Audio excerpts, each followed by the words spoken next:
चलो मेरा आज एमएलए साहब को चैलेंज है, आज एमएलए साहब को चैलेंज है। मेरी जानिब से शुक्रिया अदा करता हूं कि आप लोगों ने असेंबली के इलेक्शन में मेरी हिमायत का ऐलान किया और बिना शर्त आप लोगों ने मेरा इलेक्शन लड़ने का ऐलान किया और यहाँ पर एक बेहतरीन अंदाज में आज आप लोगों ने मेरा और तमाम ही हमारे अपने साथियों का इस्तकबाल किया। मैं मेरी जानिब से अल हिंद कुरैश जमात के तमाम ही ज़िम्मेदारान का, तमाम ही अरकान का, तमाम ही नौजवान साथियों का बहुत बहुत शुक्रिया अदा करता हूँ। अल हिंद कुरैश जमात की एक तारीख है, 1955 में हिजरत करके उत्तर प्रदेश से, यूपी से मालेगांव शहर आई और अपना हलाल रोज़गार मेहनत करके, कष्ट करके यहाँ पर अपना रोज़गार किया और मालेगांव शहर को अपना शहर बनाया और अल हिंद कुरैश जमात के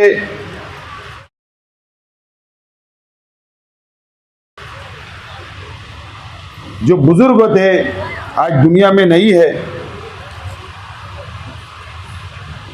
जो अभी सही सेट तो अभी हमारे साथ है, सदर है आज जमात के नूरुल हुदा पहलवान साहब, पप्पू सदर साहब, मरहूम रफ़ीक कुरैशी साहब, और इस मौके पर मैं मेरे वालिद के अच्छे दोस्त मरहूम हनीफ पहलवान साहब, सईद सेठ साहब, अनीस पहलवान साहब, फिरोज़ पहलवान साहब, रियाज कुरैशी साहब, यासिन कुरैशी साहब, अब्दुल्ला भाई, अयूब पहलवान, ऐसे तमाम ही ज़िम्मेदारान जो है, या यहाँ पर मैं नाम लेने से नहीं नाम ले पा रहा हूँ, ऐसे तमाम ही ज़िम्मेदारान ने इस जमात को संभालने का काम किया, जमात की खिदमत करने का काम किया और आज भी आप लोग खिदमत अंजाम दे रहे हैं। ये एक बहुत बड़ी बात होती है, लेकिन खुशी इस बात की है कि यहाँ मैं सुन रहा था तमाम ही ज़िम्मेदारान की बातों को, तकरीर को, तो सब एक बात ज़रूर यहाँ पर आकर माइक पर बोल रहे थे कि पहली मर्तबा यहाँ पर इत्तेहाद नज़र आ रहा है, पहली मर्तबा सर जोड़कर हम यहाँ बैठे हुए हैं। मेरे इलेक्शन से ज़्यादा खुशी इस बात की है कि आप इसी बहाने कम से कम आप तमाम ही लोगों के अंदर इत्तेहाद आया और एक साथ एक जगह आप लोग जमा हुए, और वो भी इसके लिए कि जमात के हर वो शख्स, जमात का गरीब हो, जमात का अमीर हो, या जो पीछे की लाइन में खड़ा हुआ जो शख्स है, उसके फ़ायदे के लिए, उसके मुफाद में, उसके मुस्तकबिल के लिए आज सब लोग जमा हुए। ये सबसे ज़्यादा खुशी की बात मैं मानता हूँ। दोस्तों और साथियों, जमातें बहुत है, कई जमातें कामयाब काम कर रही है शहर में, कई जमातें बहुत पीछे छूट चुकी है, बहुत अदारे बनते हैं, बहुत कल्बे बनती है, बहुत तंजीमें तैयार होती है, लेकिन वो कुछ सालों के अंदर टूट जाती है और बिखर जाती है। और जो लोग मजबूती से, जो लोग अपने समाज का सोचते हैं, जो लोग अपने बच्चों के मुस्तकबिल के बारे में सोचते हैं, वो जमात हमेशा कामयाब होती है। लेकिन आज हम लोग यहाँ पर सर जोड़कर आप लोग बैठे हैं, इंशाअल्लाह आइंदा मुस्तकबिल के लिए, जमात के अरकान के लिए, जमात के बच्चों के मुस्तकबिल के लिए मैं समझता हूँ सबसे बड़ा कदम और सबसे अच्छा कदम आज आप लोगों ने उठाया है। मैं मुबारकबाद देता हूँ आप लोगों को। ये बात बिल्कुल सच है कि हमारी मुलाकात इलेक्शन से पहले हुई जिम्मेदारान के साथ, और उस वक्त तो जिम्मेदारान की ये डिमांड थी कि एक जमात खाना अल हिंद कुरैश जमात का होना चाहिए, जमीन होना चाहिए, जमात खाना तामीर होना चाहिए, ताकि जमात के लोगों की शादी और शहर के लोगों की शादी ब्याह और प्रोग्राम वहां पर होता रहे। और जमात के जिम्मेदारान उस वक्त जब मेरे पास आए तो मैंने यही वादा किया था कि मैं आचार संहिता लगने से पहले पहले आप लोगों का जमात खाने की मंजूरी लाकर दूंगा। और देखो, फारूक कुरैशी साहब और बाकी साथियों की एक हिकमत अमली थी कि जमात खाने के लिए जो ठहराव लगता है, जो जमीन लगती है, शेख रशीद साहब के हयाती में, शेख रशीद साहब जब मेयर थे उस पीरियड में वो ठहराव मंजूर किया। और वही ठहराव को हम लोगों ने आगे बढ़ाते हुए मैंने जिस हिसाब आप लोगों से जो वादा किया था, हुकूमत का 100% फंड गवर्नमेंट से मैंने मंजूर करवाया और 75 लाख रुपया जमात खाने के लिए फंड मंजूर करवाया। और उसका जो जीआर, उसकी मंजूरी की कॉपी जिम्मेदारान को बुलाकर मैंने हाथ में सौंपी। अब ये कहां बनने वाला है आप लोगों को पता है।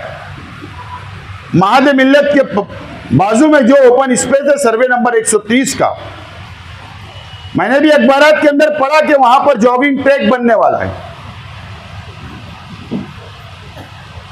जॉगिंग ट्रैक बने, हमें कोई दुश्वारी नहीं, बनना चाहिए, अच्छी बात है।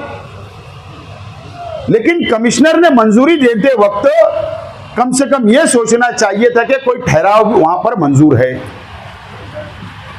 तो आप लोगों को फिक्र करने की जरूरत नहीं है, ठहराव भी मंजूर है। और उसी जगह के ऊपर हुकूमत महाराष्ट्र ने जो कमिश्नर के गॉडफादर वहां बैठे हैं मंत्रालय में, उन लोगों ने उसी जगह के ऊपर मंजूरी दी है। तो हुकूमत बड़ी है, कमिश्नर बड़ा नहीं है। उसका एग्रीमेंट, उसका कब्जा पावती, वो तमाम ही कानूनी मंजूरी हम लोगों ने 90% ले ली है। और 10% जो उसका पेपर वर्क रह गया है, तो आप लोग फिक्र मत करो, वो फारूक कुरैशी और हम दोनों की जिम्मेदारी है कि हम लोग वो आप लोगों को पूरा एग्रीमेंट, कब्जा पावती, भाड़ा पावती, जो थोड़ा काम रह गया है वो मुकम्मल करके आप लोगों को सौंप दिया जाएगा। आप लोग फिक्र करने की कोई जरूरत नहीं है। फारूक कुरैशी साहब और आप लोग की डिमांड है, बिल्कुल मैं मानता हूं कि 75 लाख रुपए से वॉल कंपाउंड भी बनाना और शादी हॉल भी बनाना, मैं मानता हूं कम है। लेकिन आप लोग इत्मीनान रख के अल्लाह से दुआ करिए कि अल्लाह ताला इस इलेक्शन के अंदर मुझको कामयाब करे। आप दुआ करें अल्लाह ताला से, इंशाअल्लाह वो 75 नहीं और हम 1 करोड़ मंजूरी लेके आएंगे। कोई फिक्र करने की जरूरत नहीं, कोई फिक्र करने की जरूरत नहीं फंड की। और 15 करोड़ है अपने पास, 15 करोड़ में से मैं और बढ़ा के भी दे दूंगा। कोई नई मंजूरी लाने की जरूरत नहीं है आपको। आप लोग बिल्कुल इत्मीनान रखो। और मैं तमाम ही बिरादरी के नौजवानों से, जिम्मेदारान से कुछ मशवरा देना चाहता हूं इस मीटिंग के अंदर कि जमात खाने तक हम लोग महदूद ना रहे, जमात खाने तक महदूद ना रहे। सर की मैं बातें सुन रहा था, सर मेरा ख्याल है भुसावल के पास रावेर फैजपुर में ना, यावल में मुलाकात हुई थी मेरी। उनकी तकरीर में सुन रहा था जब मैं आया, तो वो बहुत मुकम्मल बातें जो कर रहे थे, वो कानूनी बातें कर रहे थे। वो रिजर्वेशन की बातें उन्होंने की, उन्होंने संविधान की बातें की, रिजर्वेशन की बातें उन्होंने की। बहुत अच्छी बातें हैं, मैं उसी को सिर्फ आगे बढ़ाना चाहता हूं कि आज जो नौजवान हैं, जो हमारे घर के अंदर नौजवान है, लड़के हैं या लड़कियां हैं, आज हर इंसान, हर माँ बाप ये चाहते हैं कि मेरा बच्चा एजुकेशन, तालीम हासिल करे, वो टीचर बने, वकील बने, डॉक्टर बने, इंजीनियर बने, सब माँ बाप की ख्वाहिश होती है।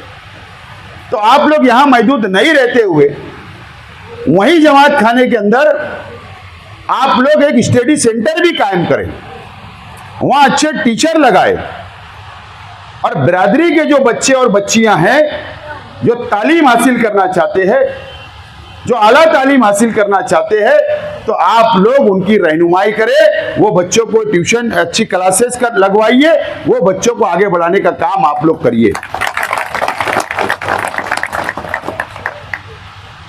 और उसी के साथ साथ आप एक एजुकेशन अदारा भी डाल सकते हैं। आप प्राइमरी स्कूल की भी बुनियाद रख सकते हो, आप हाई स्कूल की भी बुनियाद रख सकते हो, आप लोग अलग अलग कोर्सेज के तालीमी अदारे भी डाल सकते हो।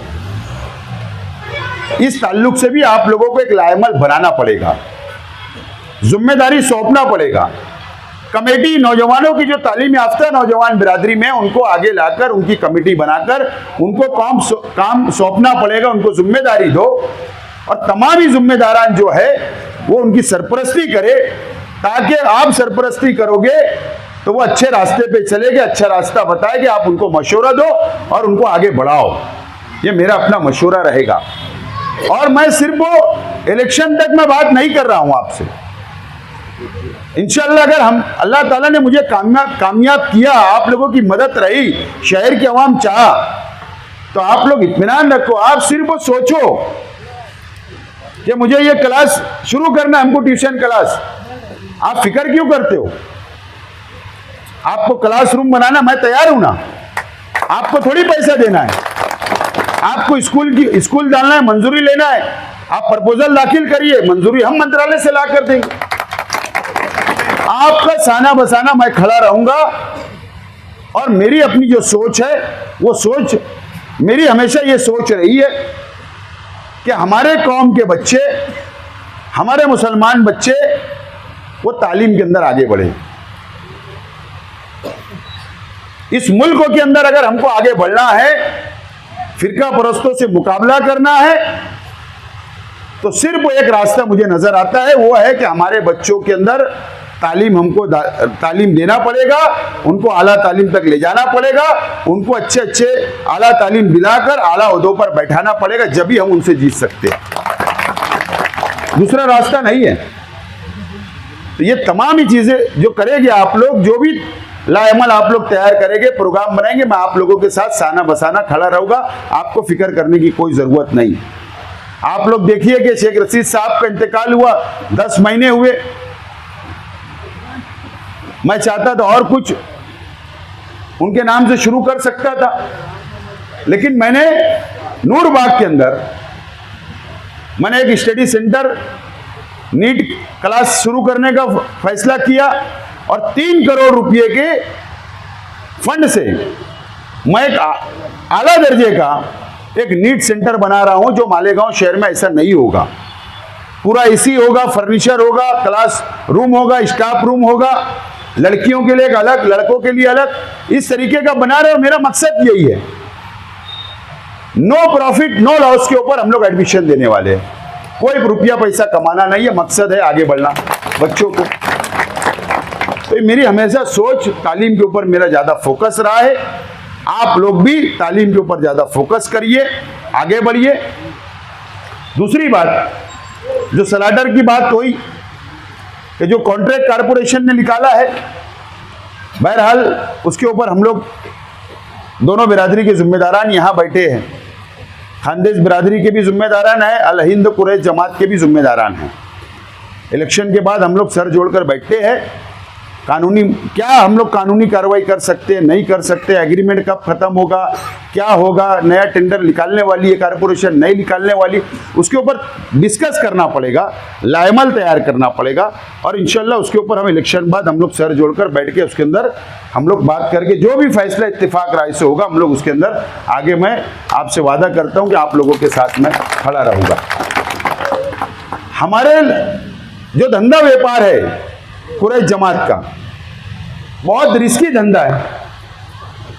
और सही मानों में ये मुसलमानों, ये हमारे शहर के अंदर मस्जिद और मीनारों का शहर, ये मुसलमानों की बस्ती है, मालेगांव शहर। सही मानों में आप लोग खिदमत करते हो, आप लोग रिस्क लेते हैं, बाहर गांव से माल लाते हैं, गौ रक्षा वालों से मुकाबला आप लोग करते हैं, पुलिस से भी मुकाबला आप लोगों का होता है। आप माल मालेगांव लाते हो, आप कानूनी तौर पर स्लैटरिंग करते हो, कानूनी तौर पर आप लोग यहां पर गाड़ियां लगाते हो और आवाम की खिदमत करते हो और बीफ आप लोग फरोख्त करते हो। ये शहर की खिदमत आप लोग करते हो। लेकिन आप लोग ये बात को मानेंगे, मैं भी मानता हूं और हम लोग भी देखते हैं कि 2014 से लेकर आज तक गौ रक्षा समिति का जो आतंक बढ़ता जा रहा है, जो दादागिरी बढ़ती जा रही है, वो आप लोगों के सामने। आप चाहे नवापुर से माल लाओ, चाहे धुलिया रास्ते से लाओ, 40 गांव रास्ते से लाओ, मनमाड़ रास्ते से लाओ, कहीं से भी तुम माल लाओ, गौ रक्षा समिति वाले हर जगह के आप लोगों को तकलीफ देने का काम करते हैं, नौजवानों को मारने का काम करते हैं, गाड़ी का टायर पंचर कर, भान के मार, तरह तरह की मुसीबतें आप लोग उठाते हो। ये तमाम ही चीज हमारे शहर के एमएलए साहब को आवाज उठाना चाहिए था। मुझे बताओ, आप एक मर्तबा बताना, एक वीडियो इन्होंने बताना कि मेरे शहर के कुरैश जमात के लोगों के साथ में मॉब लिंचिंग हुई, गौ रक्षा वालों ने मॉब लिंचिंग किए, गाड़ी रोका, उनको मारा, उनको भान के मारा गया। एक बताना कि उन्होंने असेंबली के अंदर आवाज उठाई। मुझे बताओ, असेंबली हाउस ऐसा होता है कि वहां पर अपने शहर के मसाइल, कौम के मसाइल, एक एमएलए की जिम्मेदारी है वहां जाकर आवाज उठाए।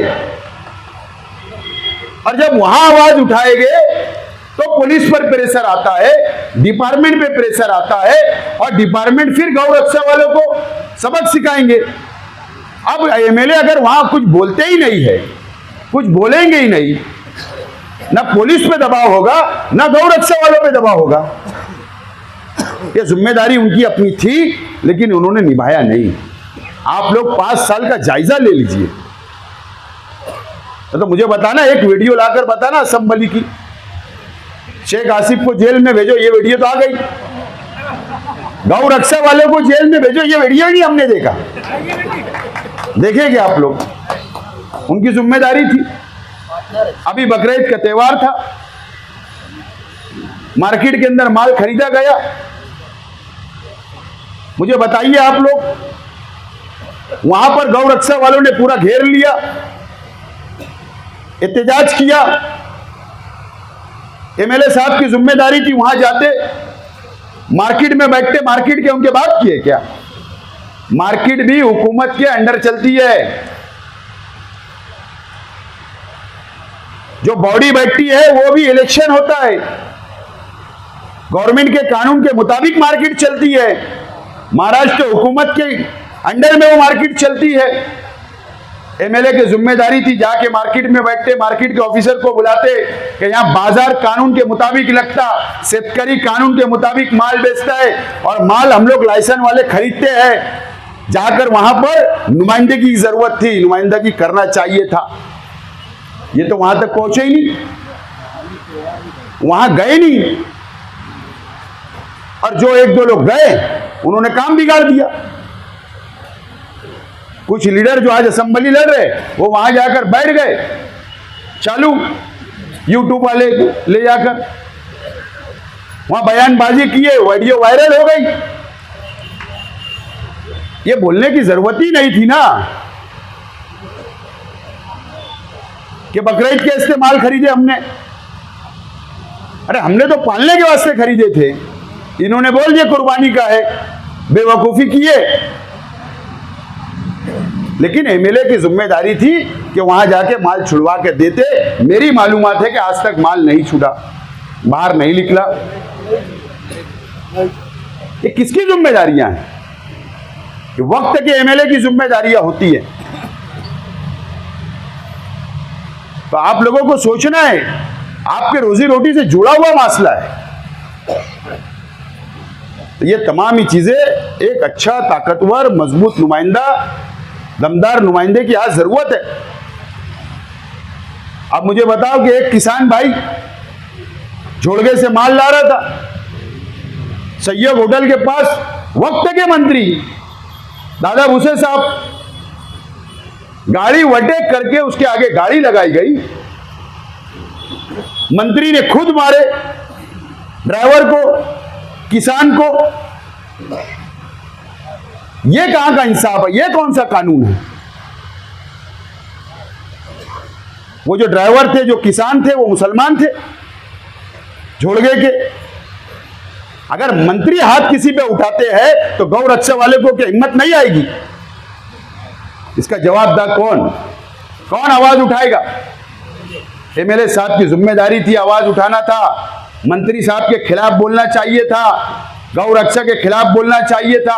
उन्होंने कोई आवाज नहीं उठाई। आप देखिए कि रमजान के दो साल से हम लोग देख रहे हैं, सिरपुर से रथ आ रहा है, पहले 50-60 लोग सीधे से जाते थे, 2 साल से ये हो रहा है। ठीक है, वो बरस से जा रहे, जाना चाहिए पुरअमन तरीके से, हमने तो हमेशा कोई तकलीफ हो ही नहीं उनको। लेकिन 2 साल से मंत्री का लड़का वहां पर 40 गांव फाटे पे रथ को रोका जा रहा है, हजारों हिंदू भाई इधर से लेकर जा रहे हैं उनको। साथ रमजान महीना है, अफ्तार का वक्त है, तरावी की नमाज चल रही है, और रथ यहां से 10,000 15,000 का मजमा जाता है, मुसलमानों के खिलाफ बोलते जा रहे हैं। दुकानें तोड़ी गई मोबाइल की, कोई आवाज नहीं उठाई गई, मंत्री के खिलाफ बोले नहीं आज के एमएलए साहब ने। कौन नुमाइंदगी करेगा? एमएलए की जिम्मेदारियां क्या है? रोड गटर बनाना तो मेंबर की भी, वो तो मेंबर भी बना लेता है, कारपोरेटर भी बनाता है। एमएलए की ये जिम्मेदारियां है। एमएलए पूरे शहर का होता है, और कोई गैर कानूनी चीज हो रही है तो आवाज उठाना चाहिए, डिपार्टमेंट के पास जाकर बैठना चाहिए। आवामी नुमाइंदा है, यहां बात नहीं सुनी जा रही, असेंबली में आवाज उठाओ, कोई आवाज नहीं उठाई गई। चलो, मेरा आज एमएलए साहब को चैलेंज है, आज एमएलए साहब को चैलेंज है, ऐलान करना इन्होंने कि दादा भूसे के खिलाफ वोट दो। रमजानपुरे के, दरे गांव के, मालदे के मुसलमानों ने दादा भूसे के खिलाफ वोट करना, बता करो ऐलान। बीजेपी के साथ है ना दादा भूसे साहब, अलायंस है, पैक्ट है, गठबंधन है उनका। करना चाहिए, समक्षेर के लोगों को बोलना चाहिए दादा भूसे को गिरा दो। इलेक्शन की पेटी बंद हो जाएंगी, ये बोलेंगे ही नहीं, मुझे को मालूम है। उसके लिए हिम्मत लगती, मुझको जरा मौका मिला तो जाने वाला मैं जलसा लेने वहां पर। तो लड़ना पड़ता है, एक पॉलिसी बनाना पड़ता है, एक सोच लेकर सियासत में रहना पड़ता है। मैनेज राजकारण नहीं चलता। तो ये आप लोगों को सोचने की जरूरत है, आप लोगों को सोचने की जरूरत है। मंत्री की वजह से माल का फायदा हुआ, 5 साल मेडिटर थे, एक मर्तबा भी नहीं है बीजेपी की हुकूमत के खिलाफ, एक मर्तबा भी खिलाफ में वोट नहीं दिया इन्होंने। बीजेपी की सरकार के खिलाफ एक आवाज नहीं उठाई। सरकार बनती है ना तो पहले स्पीकर का चुनाव होता है, स्पीकर के चुनाव में भी ये गैर जानिबदार नहीं, गैर हाजिर रहे, हाउस में नहीं गए, मदद की। सरकार जब अक्सरियत साबित करती है वजीर आला, तो जब वहां असेंबली हाउस में खड़े रह के, माइक होता है वहां भी, सबको मौका मिलता है, सरकार के खिलाफ वहां तकरीर करना चाहिए था, अपनी बात रखना चाहिए था और सरकार के खिलाफ हम हैं और वोट खिलाफ करेंगे ऐसा ऐलान करना चाहिए था। वो गैर जारीदार रहे हो, हाउस में नहीं थे। इमरान प्रताप गढ़ी जब राज्यसभा का मेंबर बना, उस वक्त 3-4 राज्यसभा के मेंबर बने, उस वक्त भी इन्होंने बीजेपी और शिवसेना के राज्यसभा के मेंबर को वोट दिया। एमएलसी जब बना, एमएलसी का चुनाव हुआ, जो एमएलए को हक होता है वोट देने का, जब भी शिवसेना और बीजेपी के लोगों को इन्होंने वोट दिया। यहां कौम मिल्लत की दुआई दी गई, वोट ले ली गई, जज्बाती बातें नौजवानों को बोली गई, जज्बात में लाया गया, वोट ले चले गए। 5 साल कोई पता नहीं। ये आप लोगों को और ये शहर की आवाम को समझना चाहिए। मैं तो तैयार हूं, मैं तो आपका भी काम करने के लिए तैयार हूं, मैं तो शहर के लोगों का भी काम करने के लिए तैयार हूं, मैं तो बुनकर भाइयों का भी काम करने के लिए तैयार हूं, मैं तो मजदूरों का भी काम करने के लिए तैयार हूं। मैं शहर के तमाम ही तबका को साथ लेकर चलने का मैं तैयार हूं, उनको साथ लेकर चलना चाहता हूं, काम करना चाहता हूं, शहर को आगे ले जाना चाहता हूं, शहर के असेंबली के अंदर बैठ के नुमाइंदगी करना चाहता हूं। मेरी नुमाइंदगी अगर आपको देखना है, कल मेरी स्क्रीन की गाड़ी निकलने वाली है, मैंने क्या क्या काम किया, क्या असेंबली में आवाज उठाया, कौम के लिए क्या किया, चौक चौराहों पे घूमेगी, आप देख लेना वहां खड़े रह के मैंने आवाज उठाया हो कि नहीं 5 साल। तो इसको नुमाइंदगी बोलते हैं। आज क्या हो रहा है मुल्क के अंदर, आप देखिए, आप समझिए। अतीक अहमद को मार दिया गया, दोनों भाइयों को, मुख्तार अंसारी को, शाहबुद्दीन साहब को, बाबा सिद्दीकी साहब को। कैसे गए लोग, बताओ मुझे। नेचुरल मौत मरे क्या, कुदरती मौत हुई क्या उनकी? अतीक अहमद, उनके भाइयों को गोली मारी गई कोर्ट के अंदर। शाहबुद्दीन साहब का क्या हुआ आपको पता है, जेल में। मुख्तार अंसारी साहब का क्या हुआ, बाबा सिद्दीकी साहब का क्या हुआ। भारतीय जनता पार्टी की सोची समझी साजिश है डरा के रखना उत्तर प्रदेश में जो हो रहा है, मुस्लिम लीडरशिप को खत्म करना, आवाज उठाना नहीं, डर के रहो, दब के रहो, न तो तुम्हारा भी यही असर होगा। ऐसा तो प्लानिंग मुझे लगती है। ऐसे मामलात के अंदर आप गौर करिए, बाबा सिद्दीकी साहब को गोली मारी गई, 1 या 2 मुस्लिम लीडरान थे, समाजवादी के अबू आसिम आजमी का मैंने बयान देखा कि उन्होंने आवाज उठाई, बयान दिया। महाराष्ट्र के दूसरे कोई भी एमएलए ने आवाज उठाई नहीं, मुतालबा किया नहीं। ये बात याद रखो। इतना डर और खौफ है तो आप बताओ, तो कैसा नुमाइंदा शहर से भेजना चाहते हो? ये मस्जिद और मीनारों का शहर है। 500 से ज्यादा अल्लाह का करम है, हमारे शहर में मस्जिद है, मदरसा है, स्कूलें है, तालीमी अदारे हैं, मुसलमानों की बस्ती है। नीतीश राणे आया, किले के ऊपर गया, खड़ा हुआ, हाथ से बता रहे कि किला झोपड़पट्टी को बिल्डोजर से उखाड़ दो। लव जिहाद, लैंड जिहाद, मालेगांव को बदनाम किया गया। कौन मुकाबला करेगा उनसे? कौन उनके खिलाफ आवाज उठाएगा? किसकी जिम्मेदारी है? ये तमाम ही चीजें हम लोगों को समझना है। और ऐसे कमजोर लोग अगर असेंबली के अंदर गए इस इलेक्शन में, तो भारतीय जनता पार्टी, हम मालेगांव क्यों टारगेट पे है समझ लो। 1,98,000 वोट, ठीक है, मेरा भी फर्ज था, आपका भी था, हमारा फर्ज था, हमने वोट दिया। हम चाहते भाजपा हट जाए, सब ने वोट दे दिया, लेकिन टारगेट पे मालेगांव आ गया।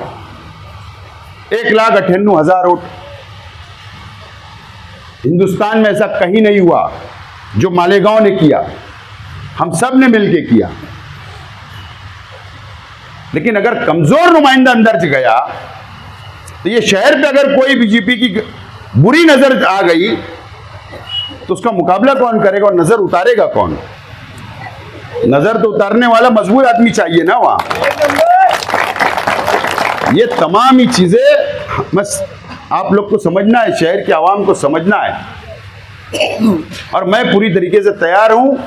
मेरा तजुर्बा है 5 साल का, मैं 5 साल अंदर रहा हूं, पूरा तजुर्बा मेरे अपने पास है। वहां कैसे लड़ना, कैसे आवाज उठाना, कैसे नुमाइंदगी करना, कैसे काम मंजूर करके लाना, कैसे मदद करना, ये सब मेरे को तजुर्बा है। तो मैं आप तमाम ही लोगों से अपील करता हूं, शहर की आवाम से अपील करता हूं कि आप लोग आने वाले 20 तारीख को, मेरा आज निशान मिला और पहली मीटिंग है, अल्लाह का करम है, बिस्मिल्लाह यहां से कर रहा हूं, बिस्मिल्लाह कर रहा हूं यहां से। आज सिंबल मिला, निशानी मिली, आज पहली मीटिंग है, यहां से मैं बिस्मिल्लाह कर रहा हूं। आपसे अपील कर रहा हूं कि मेरा निशान है ऑटो रिक्शा, रिक्शा है। 20 तारीख को ऑटो रिक्शा की बटन दबाकर मुझको वोट देकर भारी अक्सरियत से आप लोग कामयाब करें, ये अपील करता हूं। और अपने परिवार की ओट, अपने रिश्तेदारों की ओट, अपने गली मोहल्ले की ओट, अपने दोस्तों की ओट, अपने शहर के अंदर जहां जहां भी आपके दोस्त हैं, उनको सबको आप लोग कन्विंस करिए, बताइए बातों को। मैं आप लोगों को यकीन दिलाता हूं, आपके कारोबार के मसाइल हो, आपके जमात के मसाइल हो, आप हमारे नौजवानों के मसाइल हो, हमारे बच्चों के मुस्तकबिल के मसाइल हो, आपकी जमात जब भी मुझे आवाज देगी, मैं आपके साथ शाना बशाना खड़ा रहूंगा, हर वक्त आपके साथ रहूंगा। और आप लोगों को तो पता है, सबसे ज्यादा मोहब्बत तो हमने आप लोगों से की शेख रशीद साहब ने। फारूक कुरैशी को टिकट दी, दिएगी नहीं। फारूक कुरैशी की मिसेस को टिकट दिए, अशरफ भाई को टिकट दिए, नूरजहां आपा को टिकट दिए, है ना? नहीं, ये तो चुन के आए, जैसे बता रहा हूं। 3 कारपोरेटर थे ना बॉडी में, 3 कारपोरेटर हमने दिए, इसराइल कुरैशी को दिए, फरीद सेठ को भी टिकट इससे पहले दिए, जफरा पहलवान को भी दिए। शेख रशीद साहब ने कभी भी आप लोगों के साथ, दोनों बिरादरियों के साथ कभी नाइंसाफी नहीं की, कभी नाइंसाफी नहीं की। और आप लोग इत्मीनान रखो, मैं भी इंसाफ करूंगा दोनों बिरादरियों के साथ, आप लोगों को लेकर चलूंगा। और हजरत ने तो पिछले टाइम एक भी टिकट नहीं दिए थे। तो ये तमाम ही चीजें आप लोग समझना है कि इंसाफ कौन करता है, कौन लेकर चलता है, ये समझने की जरूरत है। सिर्फ वो जज्बाती बातों से नहीं होगा। बोल हाल में कब है? नहीं, इनाम दी रशीद साहब ने पहली बार। शेख रशीद साहब के वक्त की बात है, नूरू पहलवान साहब की जानिब से की तरफ से कबड्डी की टूर्नामेंट हुआ था, पहला इनाम उस वक्त भी शेख रशीद साहब ने दिया था। तो ये कुछ बनावटी बात नहीं है। शेख रशीद साहब के मामा अनीस कुरैशी साहब मेरे नाना है, एकदम घरेलू मामला है, पारिवारिक संबंध है ना, ये कोई छुपी हुई बात नहीं है। हाँ, फारूक कुरैशी, बबलू कुरैशी चच्चा लोग हैं, पप्पू भाई। तो बोलने का मतलब ये तमाम ही बहुत क्लोज रिलेशन है। और मैं चाहता कि आज शेख रशीद साहब दुनिया में नहीं है। शेख रशीद साहब की आपकी जो मोहब्बत थी, मैं चाहता हूं आप लोग मेरे साथ बरकरार रखें, मैं आपके साथ बरकरार रखूंगा। आप लोग मुझे लेकर चलो, मैं आपको लेकर चलूंगा, मैं सबके साथ इंसाफ करूंगा। आज जिम्मेदारी परिवार की, पार्टी की, शहर की, कार्यकर्ताओं की मेरे ऊपर है। मैं जिम्मेदार हूं, मैं सबको साथ लेकर चलूंगा, सबको इत्मीनान से काम करूंगा, कोई फिक्र करने की ज़रूरत नहीं। बस आप मुझे नुमाइंदा बना के असेंबली में भेजो, इंशाअल्लाह मैं तमाम ही मसाइल आपके हल करूंगा। आप लोगों से अपील करता हूं कि 20 तारीख को मुझे वोट देकर, रिक्शा निशान पर वोट देकर कामयाब करें। बहुत बहुत शुक्रिया।